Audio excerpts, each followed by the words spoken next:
Hello everyone!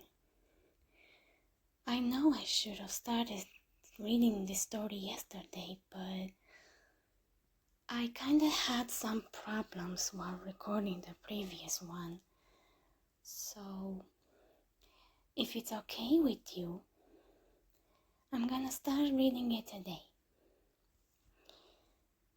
Today, I'll read for you a fanfiction called Puppy Playtime, Illusion of Control. It's written by whatever writer, Spinix1.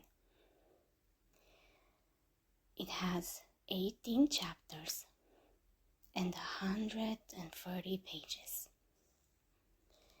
The description says as follows.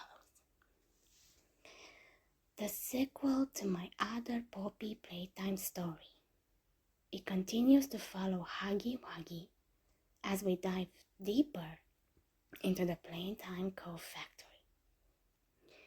Inspired by the video game Poppy Playtime Chapter 3.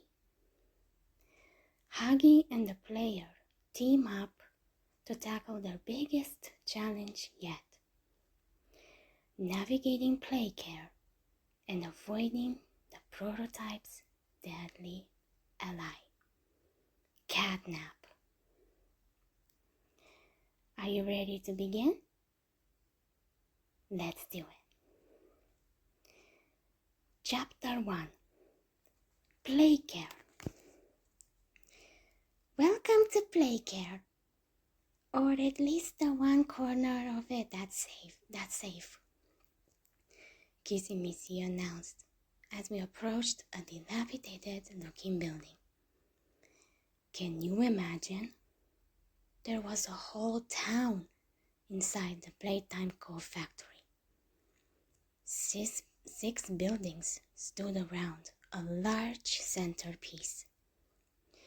8 statues stood atop the center pedestal.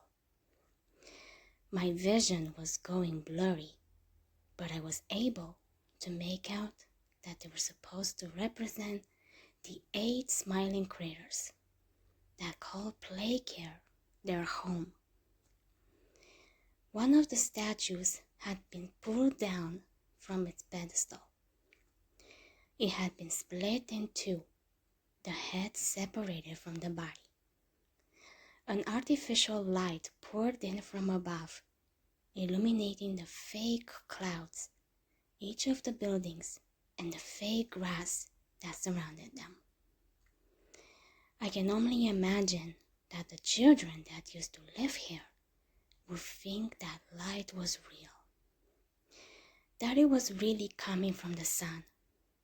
The employees would even shift the artificial light to a shimmering portrait of the night sky when it was time for the orphans to go to bed. They all played and learned here, day in and day out, oblivious to Playtime Co's true intentions behind the daycare. Individuals would get plucked away one by one and turned into toys, or worse, monsters like me. I still lie on the back of the dog caterpillar as we approached the building that looked like a dilapidated hospital. There was even a red cross above the doors. The light did not work anymore, of course. My vision faded in and out as the mini Huggy Wuggies worked away at patching my wounds using some spare materials they still had from their last toy repair kit. Kissy knocked on the seemingly barricaded door. Was it just me, or did her pink fur seem to shine from the light pouring down onto us? Her long arm gently rolled back down to her side. A board over the door slid to the side as someone addressed her from the inside. Glad you could make it back, Kissy. How many we got? A gruff male voice asked. I knew that voice. It belonged to the often belligerent and very territorial Boxy Boo, a monstrous jack-in-the-box that was proud of his train and eager to show it off every chance he got. Kissy Missy turned around to do a quick scan of the numbers. At least 10. Some wounded pretty bad. Do we have plenty of kids inside? They'll be better in no time, sweet cheeks, Boxy tried to assure her. The female huffed a bit at the nickname. I guess she doesn't like to be called things like that. Good to know. I won't make that mistake when talking to her. The doors opened and Boxy stepped out, holding the door open with his furry red hand. His faded blue box still had that yellow star on it. Springs came out from the box that made up his limbs and neck. At the end of each spring was either a three-clawed foot, four-clawed hand, or his rectangular-shaped head with black eyes and sharp teeth lining his jaws. Come on in. There's room for everyone. You heard him, friends. Welcome in. This is a place of truth and peace, Kissy Missy elaborated. Everyone began to shuffle in. I wasn't sure if my ride was going to fit in the building at first, but PJ sagged his body close to the ground to avoid scraping me on the ceiling. I was just about to pass under the doorway when the jack-in-the-box interrupted the process. Hold up! What's this guy doing here? Boxy's back. PJ stopped at the toy's outburst. This left me right in front of him. Those fangs seemed to be dripping saliva. No doubt he was thinking about sinking them into me. This one stepped into my territory one too many times. Me? I was just passing through every now and then. My body shuddered as I remembered the one time those teeth latched onto my shoulder and tried to pull me into the box. Once someone goes in his box, they never come out alive. Had I been in a more cohesive state, I would have argued back that I had never intentionally attacked him before. He was the one who always started it. Boxy, this is a fellow toy in need. This infirmary is a judgment-free zone. We are all equal here. Besides, Poppy wants him to rest so he can help us figure out what to do with you-know-who, Kissy explained to the furry box monster. Oh, all right, but I'll be watching you. Boxy pointed a claw at me as my ride continued shuffling into the abandoned hospital. PJ coiled his blue and purple body around the rim of the lobby and gently laid down. My limp, gangly body slid off his back. The tile floor was cold compared to PJ's thick fur. Still resting my head on his fluff, I panted and began to fall asleep. I heard the dog hybrid whimper and nudge me a little with his wet nose, concerned for my well-being. Later on, I found myself waking up. I had no idea how long I had been resting, but my black eyes looked down to find myself all bandaged up. My furry torso was wrapped up tightly, with a few more bandages painted on my arms and legs. Everyone was all asleep. I went to put my head back down on my fluffy caterpillar pillow when a noise in the distance caught my attention. It couldn't be, I thought, but then I heard it again. It was the screams of that person I protected from Mommy Longlegs. She was the one who had given me these nasty wounds. My memories came flooding back about how we had ended up in that situation. How the human had saved me from plummeting to my death, and in turn, I tried to save him from Mommy Longlegs' rage. If he's nearby, that means he must have gotten away from her. But what is he running away from now? If he's in trouble, I have to go help him. I don't know why I felt so obligated to help this human. Perhaps it was because he showed me an act of kindness that was completely unprovoked by any underlying circumstances. That he had helped me just because it was the right thing to do. My gangly body went to rise up. I could feel my skinny legs shaking under my weight. Everyone stayed asleep as I began to wobble forward. I shuffled my yellow feet toward the front door, still trying to keep quiet. It seemed to be working. They all appeared to be sleeping, or at least unaware of my movement.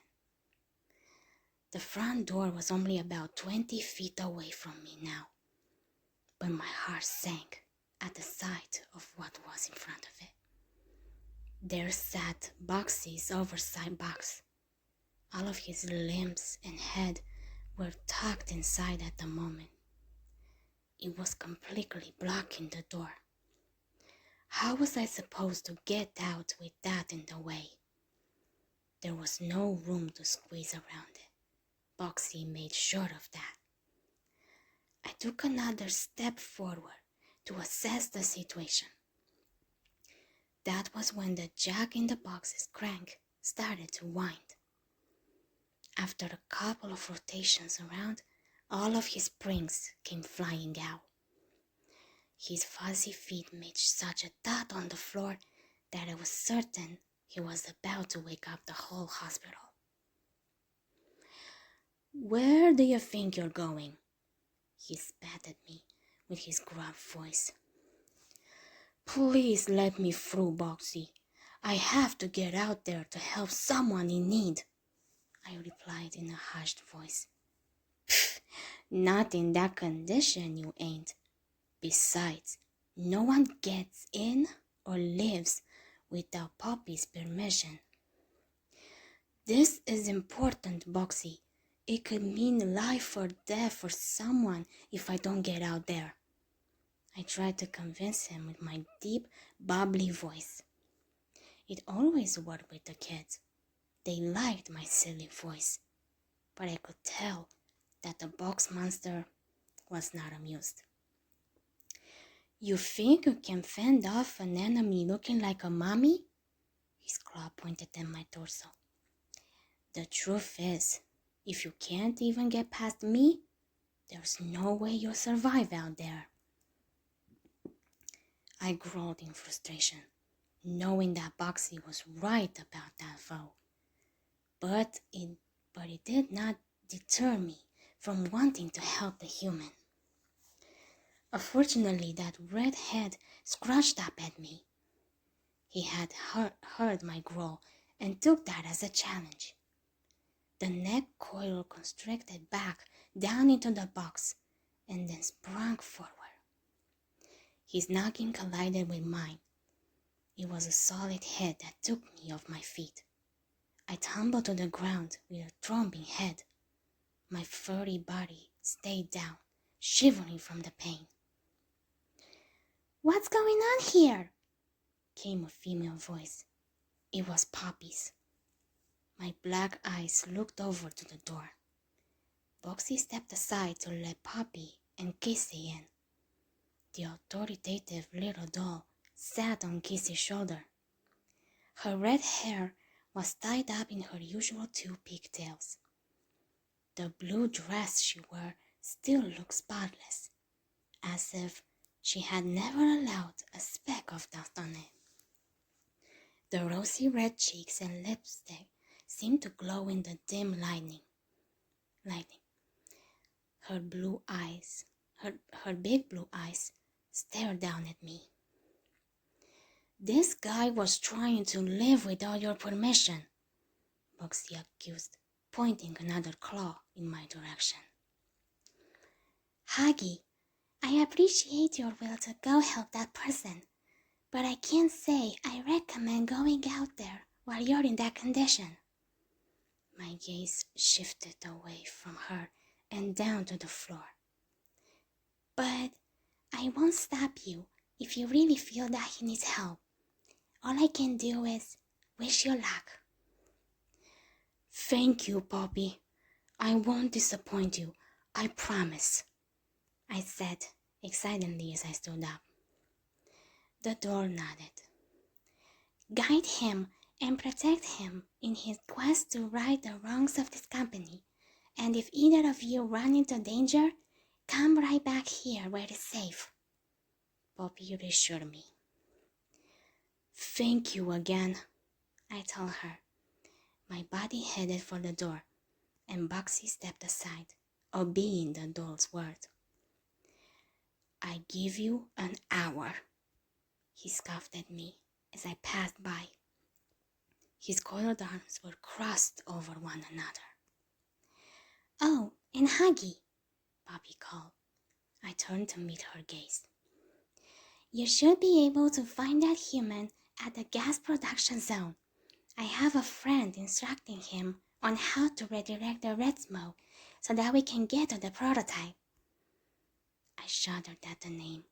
I could remember his cold metal fingers closing around me. Normally, feeling his grip meant that death was near. The only reason I managed to avoid it was because Kissy and the others happened to be near. "Good luck to you both," Bobby bid. "Please be careful out there, Huggy," Kissy said softly with a wave of her yellow hand. A shiver of delight pulsed through my fur. The fact that she cared meant a lot to me. I nodded and continued on my way. As soon as I stepped out of the infirmary, the atmosphere suddenly changed. Every step I took away from the sanctuary only made me more vulnerable, a target. Somebody could be watching me, stalking me.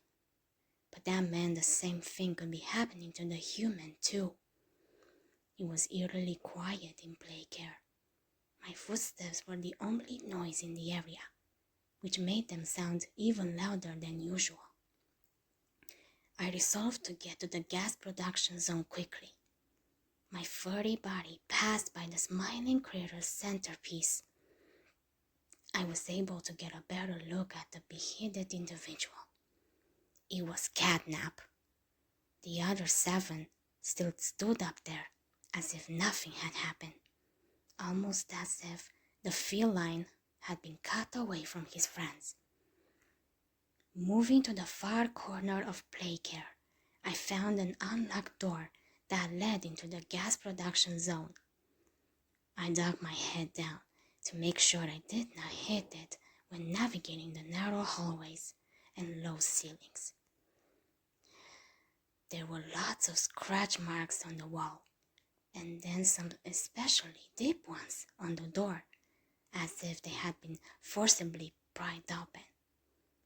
I was close to the main room now. There were a couple posters on the wall. One had a picture of Bonzo the rabbit falling over a railing which said, "Watch your step." The other one had a picture of Mommy Longlegs wearing a gas mask and said, "Don't forget your mask." Just as I was glancing at the posters, the lights went out in the building. My hands groped around to find my way about. In the distance, I heard a faint voice say, "Oh no! Someone killed the power! Okay, I sent you another key. It's under the statue. Use that to get into Home Sweet Home. Then once you're inside, find the building's backup generator. Good luck." It sounded like a little kid.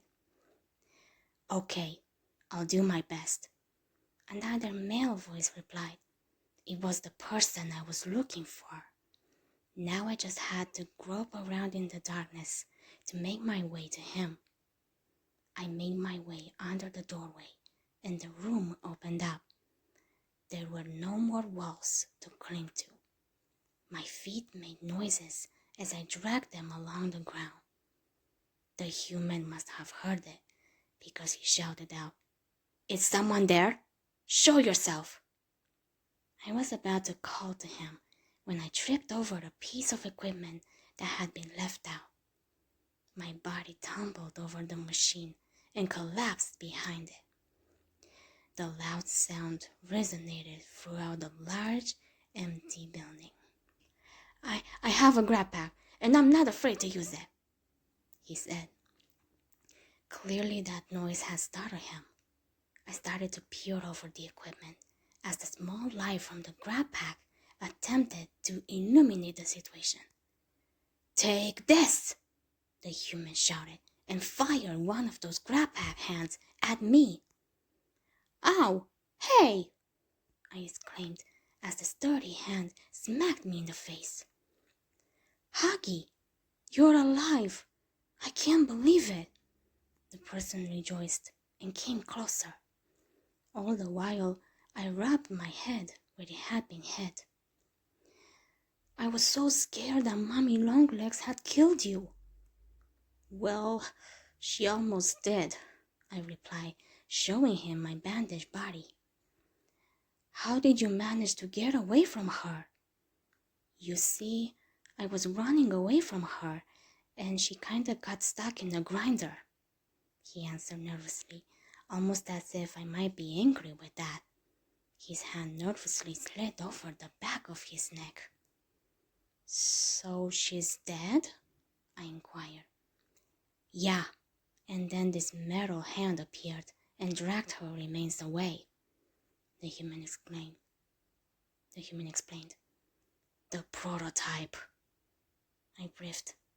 All of us toys shuddered at that name each time it was mentioned. "Is that what it is? I keep finding papers and tapes about it around the facility, but I've not actually seen it other than that." "Not many who actually see him ever make it back to tell about it. Once those hands are closed around you, it means you're done for." I elaborated a bit more about the mysterious creature. "He sounds pretty scary," the person admitted. "But I think that's Poppy's end goal, right? To destroy the prototype and free the toys from his reign? We'll eventually have to face him in that case." "You can count me in," I told the human. "What? But I can't ask you to come fight with me." "It's my choice, and I'm sticking by your side, friend." We're friends, right?" I sheepishly asked. "Sure, we are. It's good to be working with you, Huggy." The human stuck out their hand. I gently grabbed and shook it with my yellow hand. "So, since we'll be spending some time together, is there something I can call you besides human?" The man seemed to shy away from this question, almost as if he were embarrassed to share it, like it was a secret that would knock over a big glass of lies and hard feelings. He physically stepped back a couple paces. The light from his grab pack shifted so that it illuminated my legs. Well, I'm okay with it if you call me human or friend." I got my head, trying to understand what was happening here. He seemed to be unable to make eye contact with me as he explained this. It's just that I don't want anyone to think differently of me just because of a name. All that anyone needs to know is that I'm here to help. Okay, if you say so. I went along with this, but it really did make me want to know his name and why he wants to keep it a secret. The person cleared his throat and began to address me again. Anyway, I'm supposed to go grab a key and look for the backup power in a place called Home Sweet Home. Let's go get the key and I'll take you there, my bouncy voice offered. Sounds like a good start. I'll use my light to navigate us out of here. The person started to backtrack to the entrance I came from. We stepped out into the courtyard that was supposed to be playcare. It was very dark. Apparently the power had been cut from pretty much everywhere. Led by the small light on the grab pack, we made our way to the smiling critter statue. Underneath it was a doorway that led to the power room for all of Playcare, and there was the key hanging next to the control panel that had come from the voice on the phone that the human was talking with. It seemed as though this person had access to some pipes and wires that could be utilized to send items our way. My partner grabbed the key and we made our exit. Okay, Huggy, which way is this place? He asked as we emerged from underneath the statue. His voice had lowered to a whisper, for it seemed like every sound we made was now amplified throughout the town. Over that way, I pointed with my finger. It was just off to the right from the path in front of us.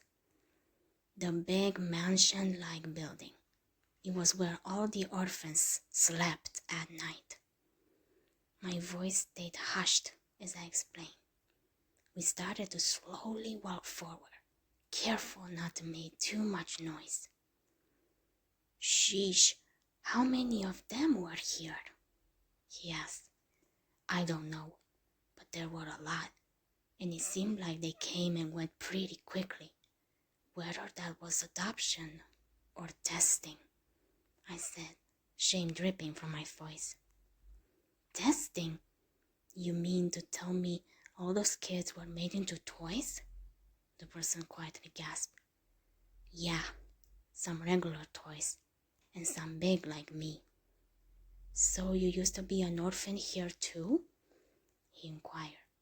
I assume so, but I can't remember anything prior to this body, unlike most of the other bigger bodies experiments. It made me a bit jealous that most others could at least remember their names from when they were human, but not me. I remember my friend said he had found papers and tapes throughout the factory. Maybe he saw something about me. Hey, you said you've been finding papers and tapes around the factory? That's right, he replied. You didn't happen to find any information about me, did you? What's your experiment number? Experiment 1170, I think. I tried to remember what number the personnel had assigned to me, the number they used when logging information after prodding me with their sharp tools. I don't recall seeing that number on any of the papers, the person answered after thinking about it. Oh, I replied, hoping he had a different answer. But don't worry, I'm sure we'll find it somewhere, he said optimistically. By now we were approaching the multi-story Home Sweet Home. There were yellow tints to the windows that made it look like lights were on. But that was not true, since all of the power was currently out. We were walking up the stairs to the entrance when a sound pierced the silence. It was a shrill ringing noise that made us both jump. My blue fur frizzed up a little like a startled cat.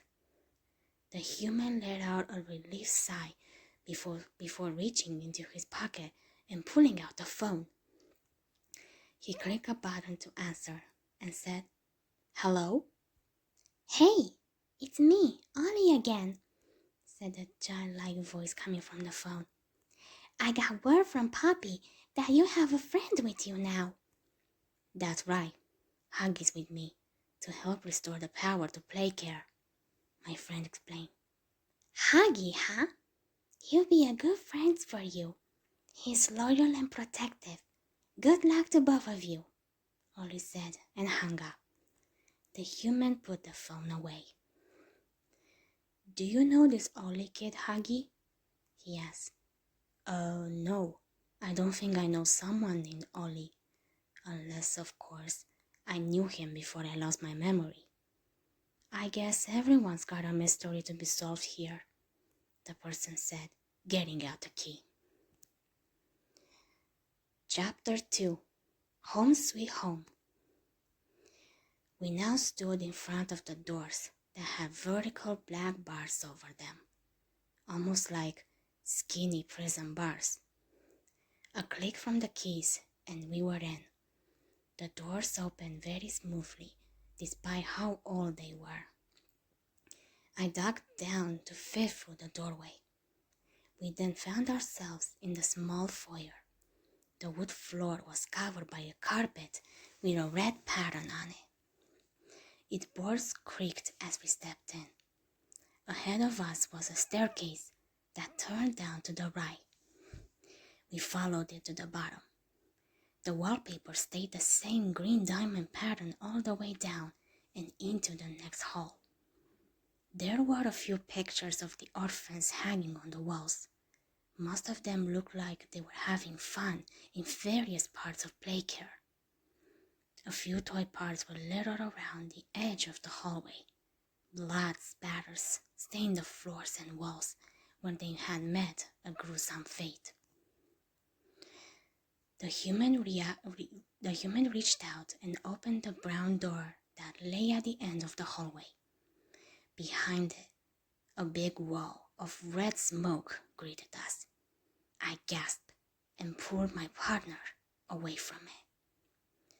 "Hey, what are you doing?" he asked. "That was a close one. You almost stepped in there without a gas mask," I sighed in relief. "Gas mask? Is this stuff really that bad?" He curled a brow at me. "Yeah, it does weird things to your mind before you end up falling into a deep sleep," I explained. "Well, do you know where I can find a gas mask?" he prodded. Not really." My yellow fingers scratched my head, nervous about where he might be going with this. "Then I guess we'll just have to do a quick in and out," the person said. "I don't think that's a good idea. Home Sweet Home is big, and there's no way you can explore all of it on one breath. Sit tight, and I'll go look for a gas mask for you, because I really don't want you going in there unprotected. I shouldn't even go in there without something for protection either. It affects me just the same as you." "Is this smoke as bad as you say it is? I really think I can do a quick in and out without... I really think I can do a quick in and out with this," the human persisted. "Please just hold off for a moment and let me go back and see if there's a gas mask nearby," I said as I turned to go back down the hall and up the stairs toward the entryway. There was no sign of a gas mask in the building, so I went to reach for the doorknob. Curling my fingers around it, I attempted to turn it. A snarl of surprise came from my throat when it wouldn't move. "It's locked. We're locked in here." "Hey, who locked the door? Hey, who locked this door?" My fist began to pound on the door. "If you can hear me, unlock it now or I'll hurt you when I find you. Let us out of here." I kept pounding, but to no avail. With little other option, I turned and went back to where I had left my friend, standing only to find an empty hallway and the door still open. Oh no, this is not good. My hand seized my head. I rushed to the door, but the sight of this red smoke made my body instinctively come to a stop. Why would you go in there without me? I asked the empty hall. I've got to get in there and find him. Taking as deep of breath I could muster, I rushed in. Using all four of my limbs, I clambered as fast as I could down another flight of stairs. It then opened up into a long hallway that housed many doors and turns. Thus began my journey into the maze that was Home Sweet Home. My eyes darted around, hoping to find any trace of the human through the thick red smoke. Eventually, I couldn't hold my breath any longer. I would be surprised if the human could have held his breath much longer than going down the stairs. Taking a big gasp of that intoxicated air, I coughed as the fumes chopped me. There were hints of lavender and poppy flowers in the smoke scent. Human, come back! Where did you go, friend? If you can hear my voice, please come toward it. My pace had slowed to a walk as I tried to see through the smoke. I made random turns, getting myself all the more lost. Haggy? Came a voice from the smoke, but it wasn't my partner's. Instead, it was the voice of a little kid, a kid that I knew back before the factory shut down. They used to come visit a lot with their parents to buy toys. I saw their small form peer through the thick blanket of smoke. Why did you do it? They asked me. Why did you kill my parents? Those words felt like a dagger going from my heart. I'm sorry. I didn't mean to. Really. I just couldn't control my body. I wasn't myself at the time. I kneeled down and went to hug the child.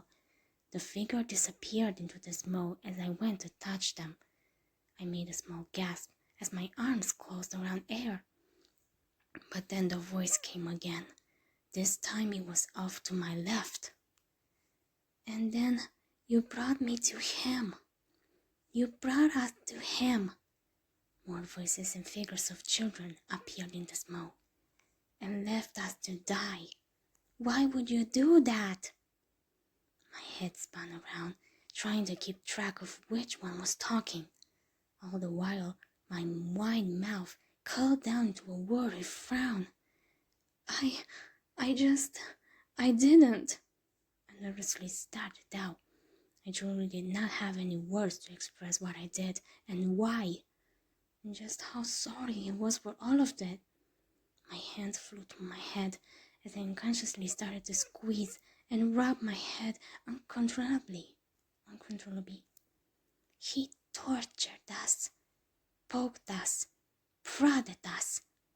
Don't you know what that feels like? I do. Yes. Please just stop with this. Stop. Stop. I closed my eyes and got down on my knees, really merely trying to curl into a ball and silently willing these phantom children to go away. To my surprise, they actually did.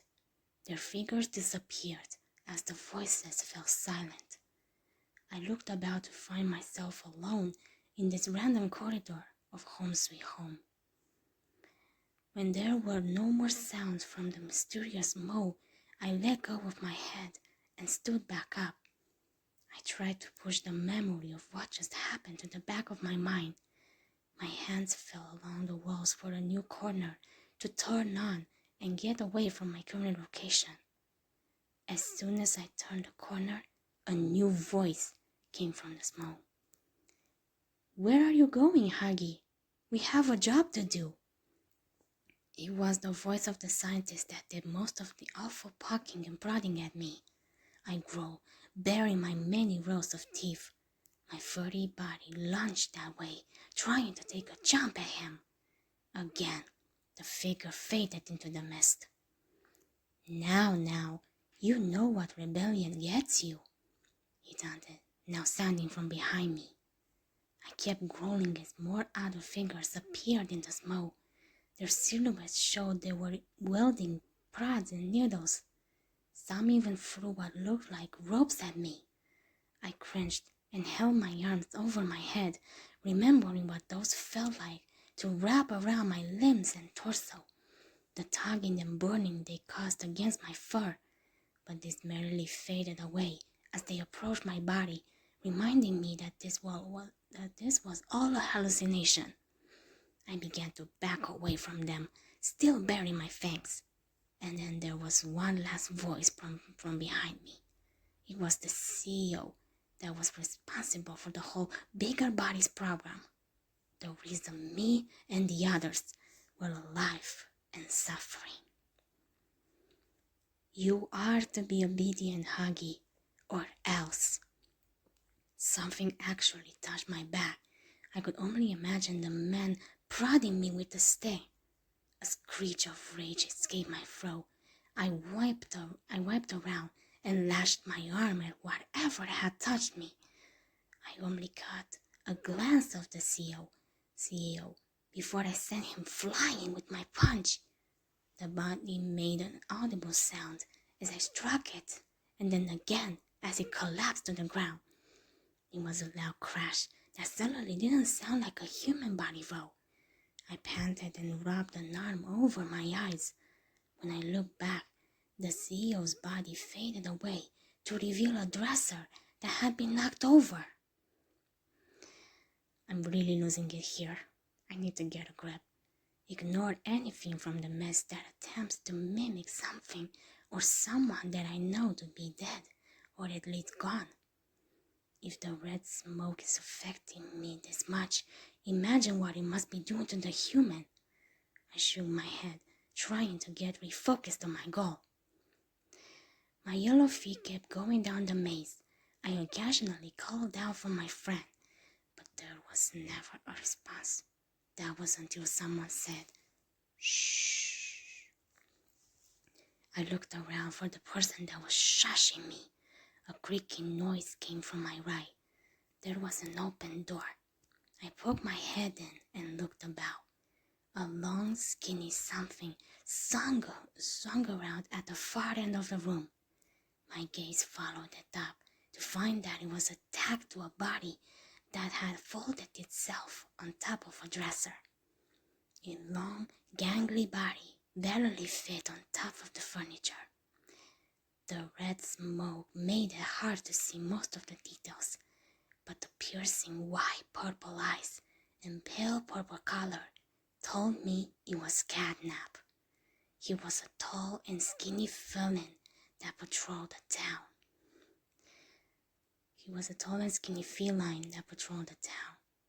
Playcare was his territory, and he didn't take well to others intruding on it. Playcare was his territory, and he didn't take well to others intruding on it. A knot formed in my throat as I feared how he might react to my presence. "Take your friend and get out of my house," he hissed at me with his smooth, unwavering voice. I certainly will," I started out. "Have you seen him by any chance?" The oversized feline groaned and rolled his eyes. His tail flicked up and pointed in the direction behind me. Thank you.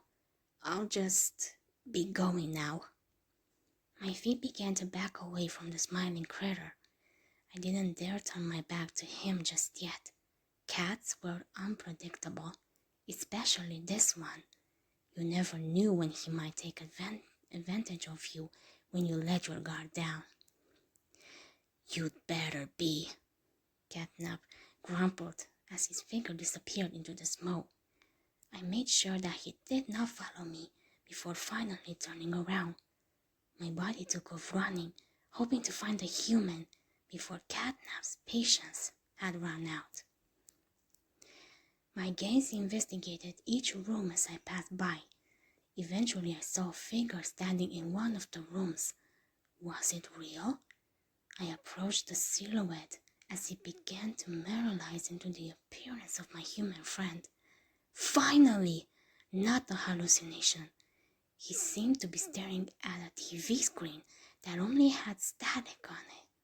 I attempted to approach him head on, so I didn't scare him by being his peripheral vision. This resulted in me coming up from behind the TV. "There you are. You okay?" I asked him. His pupils dilated and face color went pale as we made eye contact. A scream escaped his throat as he immediately turned on his heels and ran away. "Hey, wait! Come back!" I pushed the TV out of the way and went after him. The human kept running, but he was swaying all around as if he were drunk. No doubt the red smoke had properly intoxicated him. He turned around to find me gaining on him. His distracted nature caused him to trip on something laying on the ground. He ended up carrying down to the floor and knocking himself out. My arms were about to wrap around him when his body dropped down. I ended up missing. My gaze looked up to find the wall closing in on me. I was going too fast to be able to slow down and ended up smacking my head on the wall. The next thing I knew, I was down on the ground as well. My head dropped and the environment seemed to spin. I closed my eyes in hopes that it would stop, but that only lulled me into sleep. My red smoke-filled lungs surely facilitated the urge to sleep. When I began to wake again, I found a human nudging at my arm. Huggy, wake up! Are you okay?" he asked. I think so," I groaned, rubbing my head. "Where are we?" the human inquired. "Are we still in Home Sweet Home?" One look around at the familiar wallpaper and I knew that we were here. One look around at the familiar wallpaper and I knew that we were. "Yeah, we're still lost in here for sure. I just had some trippy experience back there. To me, it looked like you had come out of the TV and your appearance was wrapped. It made you look really scary. You didn't really come from the TV, did you?" he asked, trying to make sure he was understanding what really happened. "No, I came from behind it," I reassured him. "I can't imagine what else you might have seen in there. I know I saw some things too." The person shaded on his core as if he didn't want to share what he had seen or heard in the smoke. And then a voice broke the silence. "Leave Playcare or I'll be coming for you." It was Catnap again. He had himself hidden in the shadows, not showing himself to us. "What? Who's that?" the human asked, looking around. We heard his footsteps fade into the distance. The feline was leaving us alone for now, hoping that we would heed his words. "That's Catnap, and he's not happy that we're here," I quietly explained. "My guess is that he dragged us away from the smoke so we can leave." "But we can't leave yet. We still need to get that backup power." My friend stood up and wobbled a bit. "Whoa!" He centered around, waving his arms, clearly still recovering from the smoke's effects. "Okay, but let's make it quick and quiet. Catnap won't be as nice if he finds us still wandering around here." I stood up too. Even my body swayed a bit. The smoke left me feeling rather lightheaded and off balance. Despite my wobbling around, I noticed something left in the corner of the room. It was red and held the shape of a human face. "I can't believe it. There's a gas mask right over there." I pointed and showed my friend. "This is great," he said as he picked it up and tried it on. The accessory seemed to fit him perfectly. No gaps or cracks for the fumes to seep in. "Good eyes, Huggy." He gave me a thumbs up. Chapter 3, Reunion. We set off to explore the former living quarters of the orphans, traveling through the main hall, multiple bedrooms and kitchens.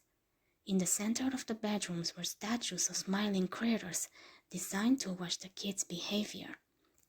No doubt there were cameras in the eyes and a speaker in the mouth if they have to say something to the rowdy or misbehaving children. There was one that still seemed to be working. The large statue of Bobby Bear Hug still had glowing eyes and swiveled around to watch our movements. My friend's dim light bounced off the statue, showing off his faded red color. We even came upon a room that held a couple of hospital-like beds. This had to be where the kids went to quarantine when they were not feeling good. There was even a room that held some baby cribs.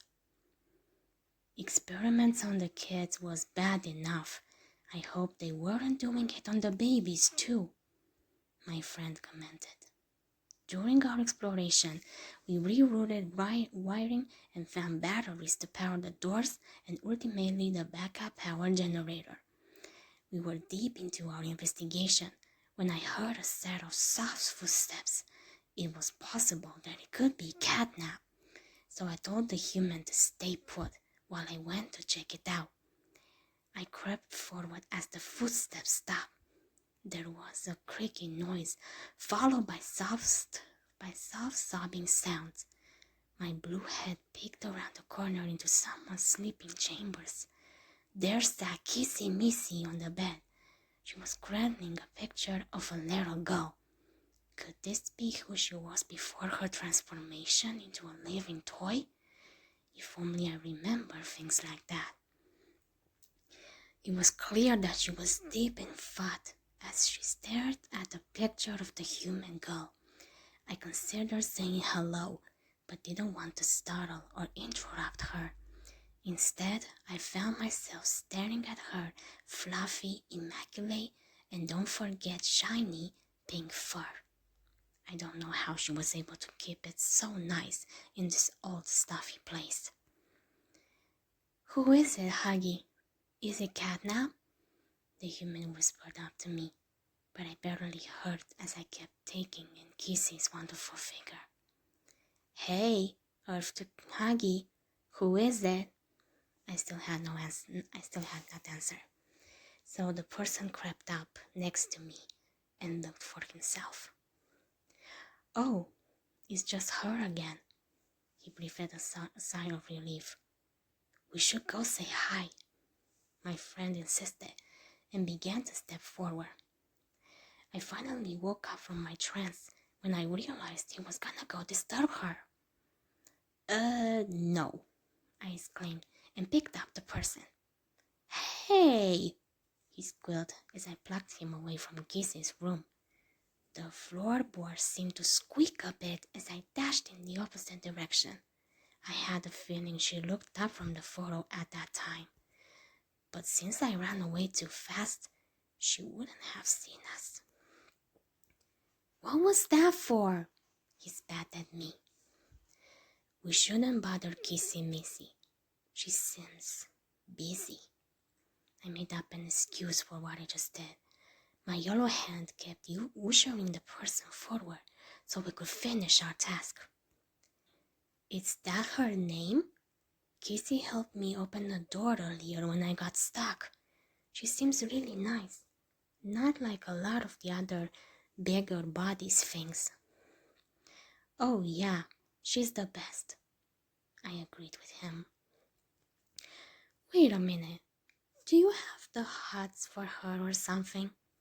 He got onto my emotions. No, why would you say something like that?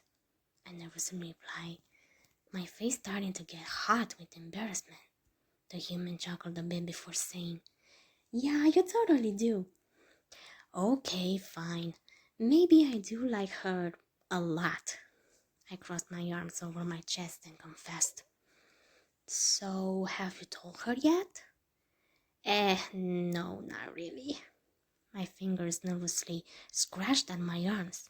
I flinched to a stop when my fingers hit a bandage. What are you waiting for, man?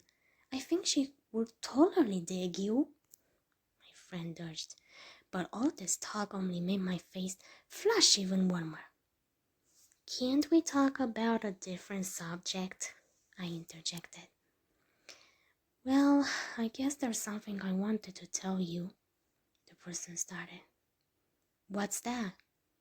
I wanted to apologize for running into the red smoke without you.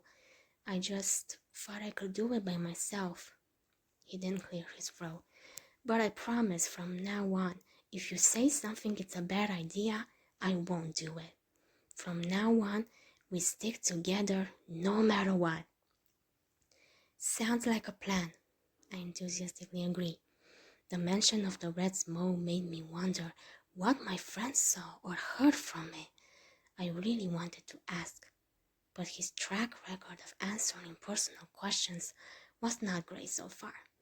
Perhaps I could try prodding one more time. Speaking of the red smoke, did he pull some old faces and voices from your past? The human stayed quiet, just as I thought. He did not want to share something that personal. You don't have to give me any details.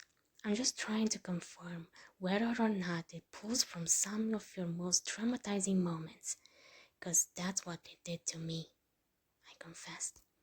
Yes, it did me too, he said flatly. I was about to ask another question when another set of footsteps interrupted our conversation. It had a different sound and was clearly not Kissy this time. We both stopped on the spot and listened for a moment.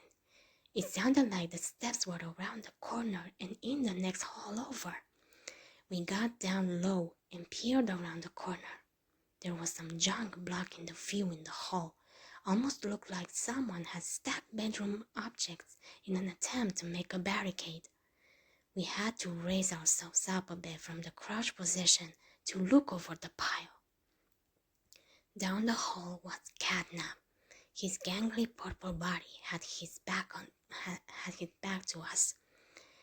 His gangly purple body had his back to us. The long tail swept along the floor and then perked up as if inspecting the environment. It did seem as if he were taking his time and looking around. My friend gave a small gasp, finally getting a look at the oversized cat. I acted quick, grabbing the human and putting my hand over his mouth. My body ducked down behind the poorly made barricade. A hissing noise came from Catnap. He had heard us for sure. The sound of his claws on the wooden floor slowly came toward us. My first thought on it as I tensed up. How will Catnap react to our presence still here? Will he give mercy and usher us out, or will he resort to knocking us out first? We cringed and closed our eyes as the footsteps stopped. It sounded like he had just been on the other side of the barricade with those slow claw taps.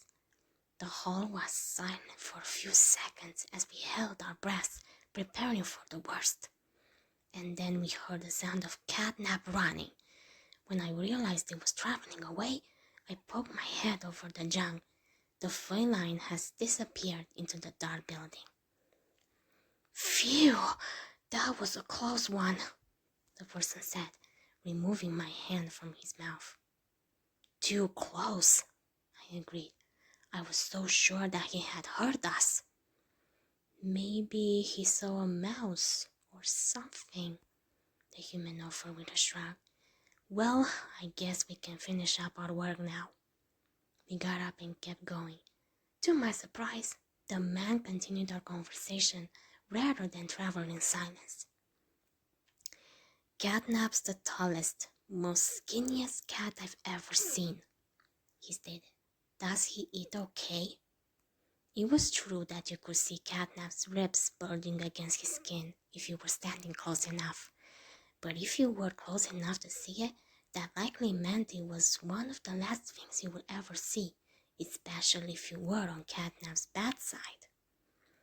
Oh, he eats all right. We all eat. In fact, we pretty much always feel hungry. No matter how much we eat, even after a big meal, we're never full. Which makes me start to wonder, do we really need to eat? I began to trail off with my thoughts. An organic creature that doesn't need to eat? That's weird. When was the last time you ate, Huggy? I don't know. I scratched my head trying to remember. Maybe last week or last month? I really don't remember. I think you just answered your own question, Huggy. If you're able to survive for a month with no food or negative effects, I don't think you need to eat, my friend concluded. I guess that makes sense and would explain a few things, I realized. We made it to the basement where we finished up with the last of the batteries and wiring, after which we made a climb back up towards the entrance. Hopefully the door was unlocked by now. When we made it back to the foyer, we found that the door was left wide open. Perhaps Catnap left it open if he had run out? I let the human go first out the door. He started to walk down the steps as I ducked down to make it through the doorway. I heard him cry out surprise. A tall, lanky figure had pushed him down the steps and held him down. I rushed out only to realize it was just Kissy. It seemed as if she had been resting on the porch and did not expect us to come out of there. A small gurgle of suspicion rose in her throat as she inspected the human. No, let go, cried Poppy's voice. They didn't do anything wrong. The little doll nudged at the beautiful pink creature, trying to calm her down. We're actually here to help, Poppy said to my friend. Sorry about tackling you like that. You just startled me. I didn't know anyone else was in there, Kissy apologized. That's all right, Kissy. No harm done, the man said as he stood up and brushed himself off. Huggy and I were just finishing up with the backup power in Home Sweet Home. Hi, ladies. I came up and made my presence known. We appreciate all your help, Poppy addressed both of us. This place makes Kissy tense. She's not the only one, my friend replied. The doll nodded. I'm glad that Dolly could help you get this far. He's the reason we found you at all. Kissy gently put Poppy on her shoulder as the doll continued to explain the situation. Looks like the train crash hurt us both. You've been through so much, she sighed. You two were in a train crash? I asked, thoroughly surprised that these two had already met. When did that happen? I believe you were resting at the time, Huggy, she addressed me, and then turned back to my friend. You deserve an explanation. Come on. So we followed Kissy and Poppy to an elevator. Poor Kissy still seemed pretty tense, so the doll gently said, Hey, you'll be okay. We'll be okay. Trying to comfort her, Poppy opened a small door on the wall. It was decorated with a red poppy flower. She worked away at the controls to get the elevator going, guided only by a small flashlight that she had. A small slide gate opened, and we boarded the elevator. Kissy and I sat in the corners with our legs stuffed up near our body. We could have easily filled up the entire lift ourselves if we wanted to. The human squeezed next to me, and Poppy still hitched a ride on Kissy's shoulder. Listen, I'm not your enemy, the doll said to the human, who looked at her a bit suspiciously, as if he were unsure if he could trust this living toy. But I can't let you leave. But I can't just let you leave. What's happening down here is bigger than all of us, and I need you. so we can get revenge on those monsters who've tortured you, who've tortured us. They didn't act alone. They're disciples of the original, the prototype. Both Kissy and I shuddered at the name. The elevator then came to a stop. Do the honors? Poppy motioned to the man. My friend got up and left the elevator. He went over and pushed a big red button on a console. A bunch of clicks and clocks sounded throughout the building. Next thing we knew, some of the lights came back on. From this deck, we could overlook the town of Playtime. The fake sunlight came back on and illuminated the statue and the pathways surrounding it. Great! We finally got some power back. Now we won't have to wander in the dark anymore. The person rejoiced and then came back to the elevator. He sat next to me again. The door slid closed and the elevator started back down. The prototype knows we're coming by now, Poppy explained. You try to escape, he'll kill you before you even reach that front door. Believe me, I don't think I could find the front door to this place even if I wanted to now, he admitted. He was the reason I was trapped in that god-awful case for so long, the doll elaborated. I guess the human had freed her from there. She had told me to stay put in my spot near the front, but I didn't realize she had gotten captured. It must have been not too long after she gave me that order. You have no idea the things he's done. Let me help you kill him. Let me help you save everyone. We've all seen you, how capable you are. Me? But I was just doing what I needed to stay alive, my friend confessed. But you also saved me and made me your friend. You didn't need to do that, you know, but I sure am glad you did. I know you were trying to talk to Mommy Longlegs too, but she was just too stubborn to listen. I added to the conversation. Oh, pardon. But you also saved me and made me your friend. You didn't need to do that, you know, but I sure am glad you did. I know you were trying to talk to Mommy Longlegs too, but she was just too stubborn to listen. I added to the conversation. It seemed as though Poppy and Kissy agreed with this. You are perfect for this, the doll cooed as the elevator clicked to a stop at the bottom again. Catnap is coming. He's the final obstacle the prototype has placed against us. We can't stay here. Keep yourself safe. Ollie will call you, Poppy explained as me and the human got off the lift. We'll keep in touch, I promise. You two can always go to the infirmary to rest for a bit if you need. Thanks for all the information, Poppy. We'll do our best. The person waved to them as the elevator began to rise again. Goodbye for now, Kissy told us as the doll nodded. I gently waved back, a bit sad that our time together had been so short. Well, Huggy, I guess it's time to keep going forward, he said. I followed him down the steps and back toward the statue. We had not even gotten halfway there when the phone in his pocket rang. He quickly answered it to be greeted by the childlike voice. Hey, it's me again. I could hear the voice plain as day even as I walked beside my friend. It seems like Poppy explained everything now, and she turned on the dome's backup power. Now the plan from here is pretty simple. We need to restore power to the gas production zone. First, go back to the Home Sweet Home building you were just in. I could tell that the human was about to argue that he didn't want to go back in there.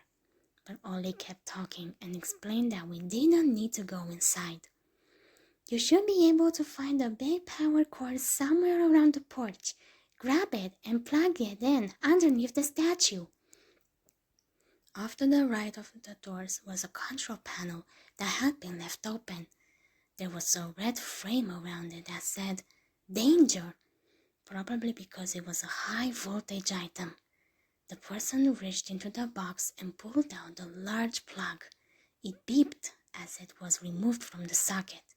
We ran it back to the statue and into the control room where there was a spot for it to go. As soon as it was plugged in, Ollie called again. Awesome! Look at that! Remember that generator you turned on inside of Home Sweet Home? Well, that was a backup generator for just that building, and every building should have one. Now you've just taken Home Sweet Home's backup power and routed it here. We're already halfway done. But where to go next? Everywhere is pretty dangerous around here. That playhouse especially. Yuck! So your best bet is probably the school. Catnap usually leaves that place alone. Sending you the key now. Well, guys, that's all for now. If you enjoyed it, please subscribe, hit like, and turn on the notification bell. I'll see you guys next time. Bye, everyone.